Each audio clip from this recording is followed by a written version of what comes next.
And we're back with Bedtime Stories, Grown-Up Edition. What You Owe Me, Part 10. When we left off, Angela was at the assisted living facility visiting with her mother. She looked down at her clock and she realized that it was about time for her to head home if she wanted to carry on as if it was business as usual. So she bid her mother farewell, said goodbye to all of her nurses, hopped in her car, drove home, and arrived there about the time that she would usually get home on most days. So she went ahead and changed into something more comfortable and started preparing dinner. As she prepared some salmon steaks with some broccoli and yellow rice, she started thinking about all of the things that she had to look forward to in the coming days.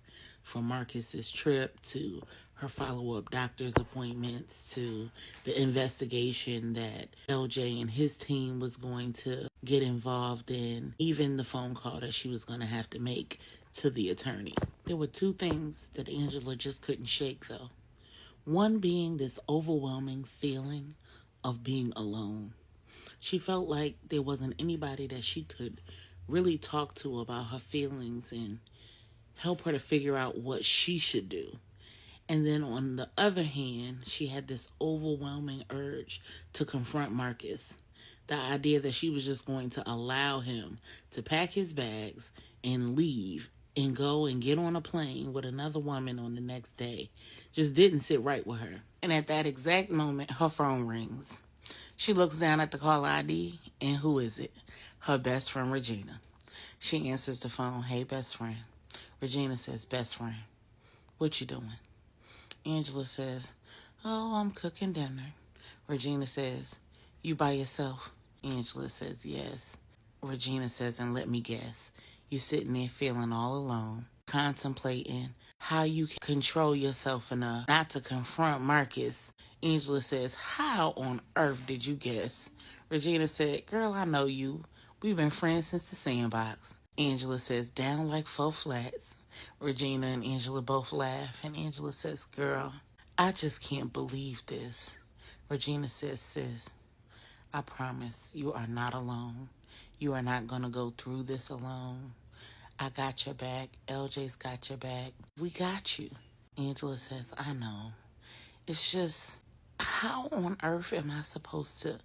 Regina says, sis, just remember, this has been going on for some time.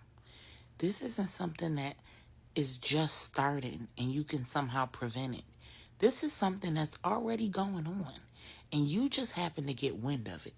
So if you sit back and you bide your time and you hold your tongue and you just keep your eyes open, you'll get all the information that you need to be able to actually make an informed decision. Confronting him is not going to result in you getting the information that you need. You're not going to find anything out. Even if you do interfere and stop him from going, that isn't going to change whatever's already happened.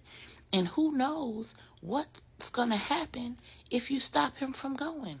Who knows what this woman has over his head? Or how him not going is going to impact you all's lives. You don't know if it's going to affect his job. You don't know what's going to happen. Angela says, dang, I didn't think about that. You think she might be blackmailing him? Regina says, I don't know. I'm not saying that she's forcing him to do this, but obviously there's something else in the mix because she said that he owes her, remember? Angela says, yeah, you're right. I keep thinking about that recording, and it's just something about the stuff she was saying. Like, he's been complaining about me to her, talking bad about our marriage, and she gave him something that he wanted.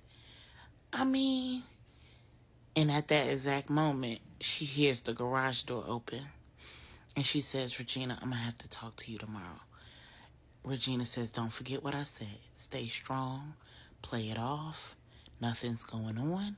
Keep your head up. You got this. Angela says, I know. Regina says, I love you. Angela says, I love you too, girl. And they hang up. LJ walks in the door, And somehow, both he and Angela managed to carry on like it's business as usual. It's surprising that Angela's able to do it, but clearly LJ's an old hand at this. He's been carrying on an affair right under her nose for the past 5 years. So, go figure. The next morning he gets up, he leaves, again, like it's business as usual, like it's any other business trip. And Angela manages to handle it just the same way. She carried on all night like she usually would, and she carried on in the morning like she usually would. However, once LJ left out of the house with all of his stuff, Angela completely fell apart. As Angela was crying and crying out to God, asking him to give her the strength to get through these next 5 or 6 days, her phone rang. And when she looked down, she saw that it was Miss Brenda. And she decided to let the call go to voicemail because she wasn't in any condition to speak with Miss Brenda, and she didn't want Miss Brenda to hear her upset, and she didn't want to have to lie to her. And so she got herself together. She hit the shower and she got dressed for her day. And she got ready to call Miss Brenda back, but her phone rang and it was her best friend, Regina. When she answered, Regina said, "Hey, best friend, is he gone?"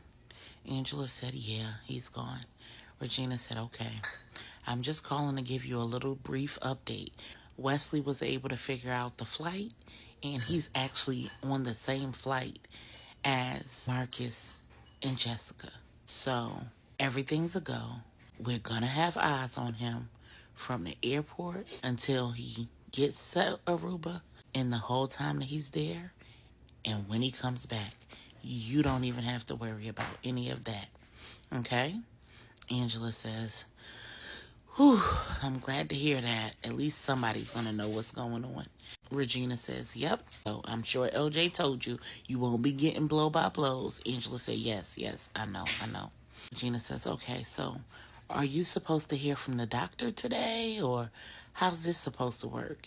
Angela says, "Well, I don't think I told you, but the transfer's been canceled tomorrow." Regina says, "Oh no, Angela, I'm so sorry. Why?" Angela says, "Something about my lab results being off or something, but they're supposed to call me back today when they get the rest of the results, but they still want me to come tomorrow. So can you still go with me even though it's canceled? Because they apparently still want somebody to come with me. I have no idea what they're going to tell me." Regina says, "Angela, don't worry about it. It might be good news. It might not even be something bad." "What kind of good news could they possibly tell me, Regina? I mean, really, there's no good news if they're canceling the IVF." Regina says, "Well, do you think maybe this could be a blessing in disguise considering everything that's going on with Marcus?" Angela says, "Regina, I don't care what's going on with Marcus. I still want my baby. I wouldn't care if we got a divorce right now. I still want my baby. This is our last embryos, and I don't even think that the doctor can do the transfer if we get a divorce or get separated in preparation for a divorce, because the embryos actually belong to both of us. So at least if I could do the transfer while this was going on, and I had my embryos already implanted in me, nobody could take them back." And then she just starts crying. And Regina says, "Oh, Angela, I'm so sorry. Listen, let's just pray. How about we pray and we trust God? We trust him to do what only he can do. And we trust and believe that whatever it is, it's going to work out for your good."